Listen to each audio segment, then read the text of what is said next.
Well, welcome back to another edition of 42nd Street Pete's Grindhouse, really weird cinema. And today, how about a double dose of something weirdness with Unholy Matrimony from 1966, which actually was the film debut of some people who would go on to prominence, like Billy Greenbush and Lane Smith.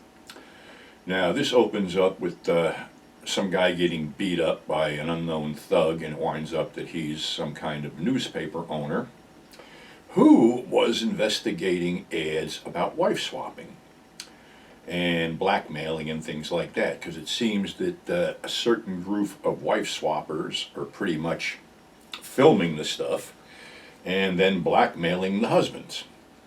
So he gets his ace reporter on the job, who is going to go in with his girlfriend Janet, who will do anything, he says. So they hook up with this first couple, who the wife is a hot blonde and the husband's a little thuggish type guy who can't wait to get his hands on Janet. So it doesn't go that well, let's put it that way, and Janet doesn't want to do anything else, which leads to a big fucking long sequence of him trying to talk her back into doing shit. And then they go back with someone else, which is a weird thing because they get their own separate room, which is a tiger skin.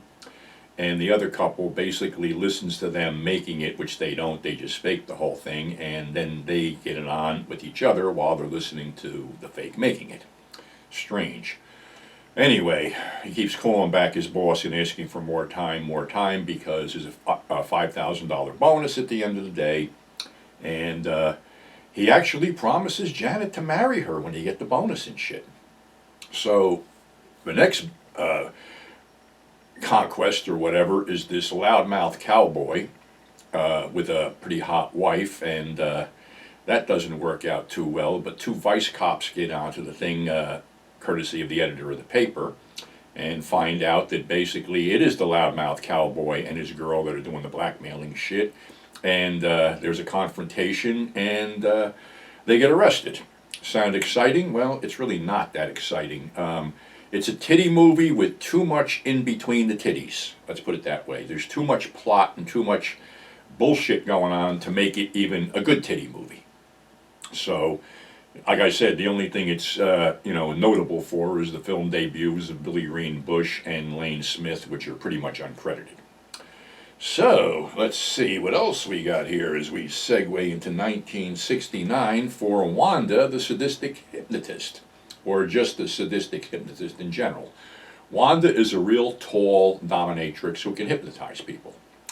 And she has this whole fucking house full of these hot chicks, and this guy gets in a car accident, and they basically tie him to the bed and whip him and take turns raping the guy. Well, this is not hardcore, honestly. This is just softcore with a lot of tits.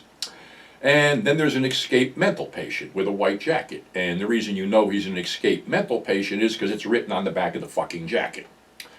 So it is said that he can't have any booze and alcohol, or he goes fucking berserk and attacks women. Of course, he finds the house. And he attacks the women and whips them and starts ripping their clothes off. Then he finds the guy tied to the bed, and they make a deal and they unchain him. And they find the girls that have a stash of LSD, which they take. And then we get this whole swirly, whirly, weirdly fucking psychedelic painting fucking thing with LSD and whipping and shit like that. And they got the upper hand on Wanda and all the other girls. And all through this is somebody watching this as a movie in a shitty movie theater, sitting there with the popcorn. You wonder whether he's buttering his own popcorn or not. So, anyway, they drug all the girls and shit, but then again, Wanda gets the upper hand and manages to hypnotize both of the guys, and the mental patient goes back to the institution, and the other guy is freed, and then you see the guy that was in the movie theater driving and having a car crash by the house, which leads to, you believe that he's going to wind up the next victim.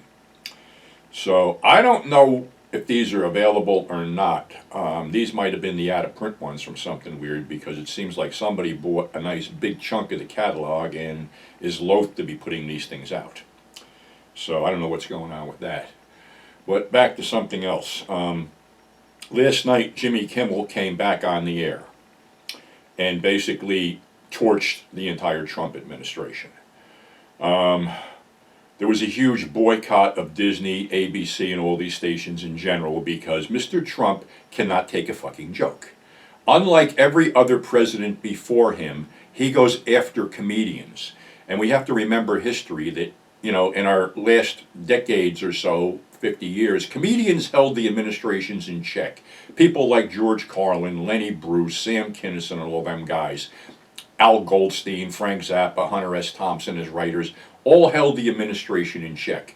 As a matter of fact, when the Smother Brothers ripped LBJ a new asshole back in the day, he sent them a letter saying that it was basically their right to do it.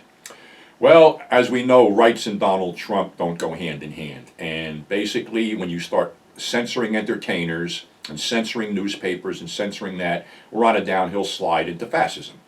And luckily, ABC has him back on the air. He basically, like I said, I don't make it past 9 o'clock, sorry, so I didn't see it.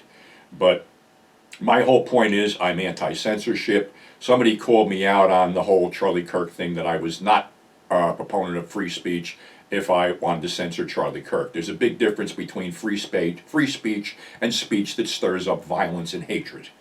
And the reason I'm on this right now is because it's very simple. If a public figure like Jimmy Kimmel and Stephen Colbert can get taken off the air, so can I, for anything.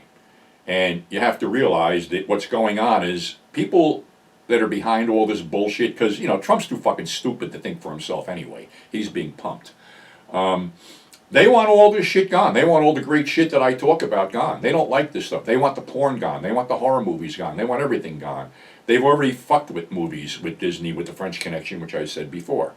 So my advice to everybody is hold on to your physical media and thank Jimmy Kimmel for having the balls to fucking stand up against what's going on. And thank all the other comedians and entertainers that joined with him saying, fuck this, we're not going to take it anymore.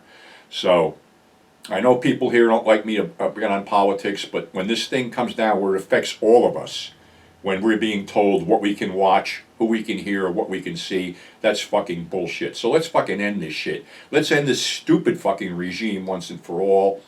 And, you know, stand up to this shit, because it just isn't right. Everything that's going on just isn't right. So that's my show for today. Love it or leave it, but that's my opinion. And opinions are like assholes. We all have them, so take it like that. So thanks again for subscribing. Thanks for tuning in. Big shout out to thefuseboxshow.com, Grindhouse Releasing, and all my other fans out there. And above all, stay safe, and we'll catch you on the flip side.